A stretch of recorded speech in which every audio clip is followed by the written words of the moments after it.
ओम नमः शिवाय। आप सभी भक्तों का हमारे इस YouTube चैनल में हार्दिक स्वागत है।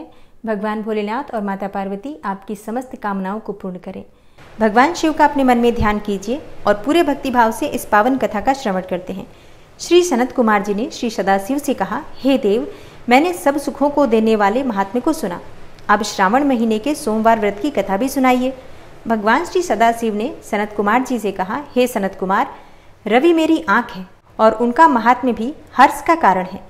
क्या मैं पार्वती सहित इस सोम नामक महात्म्य का वर्णन कर पाऊंगा?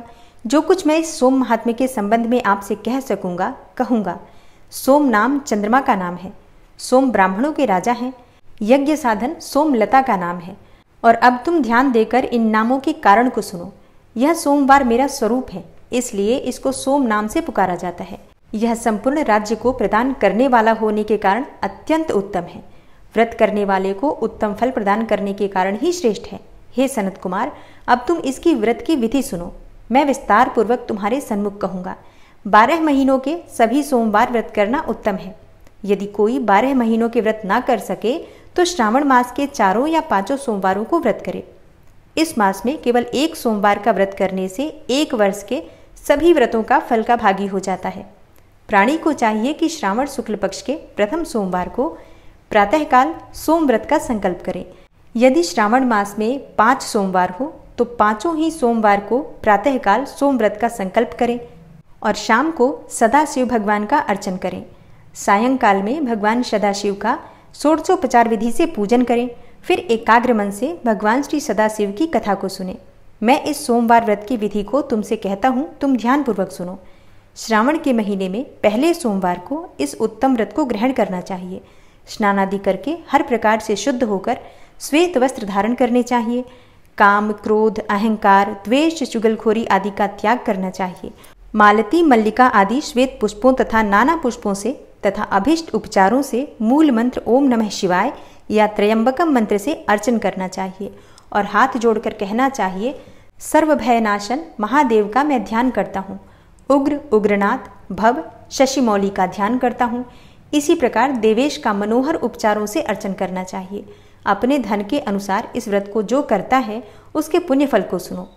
सोमवार के दिन पार्वती के सहित भगवान सदाशिव का जो अर्चन करते हैं वह प्राणी पुनरावृत्ति रहित दुर्लभ लोक प्राप्त करते हैं। इस मास में नक्त व्रत के पुण्य को संक्षेप में कहूँगा।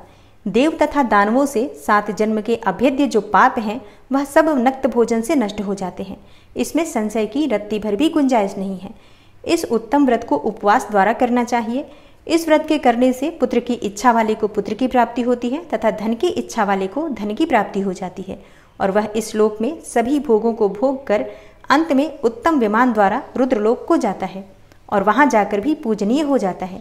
इस संसार को असार जानकर, मन, धन और जीवन को चलायमान जानकर प्रयत्न से व्रतोद्यापन करना चाहिए। धन का लोभ या मोह त्याग कर अपनी शक्ति के अनुसार भगवान श्री सदाशिव और श्री पार्वती जी की वृषभ पर स्थित सोने की प्रतिमा बनवानी चाहिए। सुंदर लिंगतो भद्र मंडल बनाकर उस पर घट स्थापन करना चाहिए।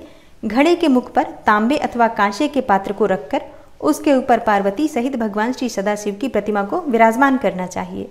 श्रुति, स्मृति तथा पौराणिक मंत्रों द्वारा भगवान श्री सदाशिव और माता पार्वती का अर्चन करना चाहिए। पुष्प का मंडल बनाकर उसके ऊपर एक रमणीय चंदोवा बांध देना चाहिए। रात को गीत तथा वाद्यों द्वारा जागरण करना चाहिए। अपने गृहसूत्र विधान द्वारा बुद्धिमान व्यक्ति को अग्नि का स्थापन करना चाहिए। सर्वभवनाशन आदि 11 नामों द्वारा हवन करना चाहिए। पलाश की लकड़ियों से 108 आहुतियां देनी चाहिए। घी, तिल तथा बिल्वपत्र का षडक्षर मंत्र से हवन करना चाहिए और आचार्य का पूजन करके अर्चन करके आचार्य को गोदान में देनी चाहिए। 11 विद्वान ब्राह्मणों को भोजन करवाना चाहिए और उनको 11 घड़े कांसे के पात्रों सहित देने चाहिए। पूजा करने के बाद प्रधान देव तथा देव पर चढ़ी हुई सामग्री आचार्य को दे देनी चाहिए। फिर भगवान सदाशिव से प्रार्थना करना चाहिए कि हे भगवान सदाशिव, मेरा व्रत पूर्ण हो। इस व्रत से भगवान सदाशिव प्रसन्न हो। इसके बाद प्रसन्नतापूर्वक अपने परिवार के सदस्यों के साथ मिलकर भोजन करना चाहिए। जो मनुष्य इस विधान के द्वारा व्रत को धारण करता है वह जिस वस्तु की भी इच्छा करता है वह उसे प्राप्त हो जाती है। ऐसा मनुष्य इस लोक में बहुत समय रहकर अपने इष्ट भोगों तथा पदार्थों को भोग कर अंत में उत्तम विमान द्वारा शिवलोक में जाकर पूजित हो जाता है। इस सोमवार व्रत को पहले भगवान श्री कृष्ण जी ने किया था, उसके पश्चात उत्तम राजाओं और धर्मात्माओं ने किया। सोमवार व्रत के महात्म्य को जो भी सुनेगा वह भी इस व्रत के फल का भागी होगा। ओम नमः शिवाय। आज की वीडियो में आपने जाना भगवान भोलेनाथ के द्वारा श्रावण मास के सोमवार के व्रत की विधि। तो आज की कथा यहीं समाप्त करती हूँ और मिलती हूँ मैं आपसे कल की कथा में।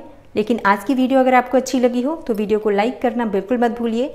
कमेंट बॉक्स में हर हर महादेव ज़रूर लिखिए और हाँ, ज़्यादा से ज़्यादा इस वीडियो को अपने फैमिली फ्रेंड्स के साथ शेयर कीजिए। हर हर महादेव। जय भोलेनाथ।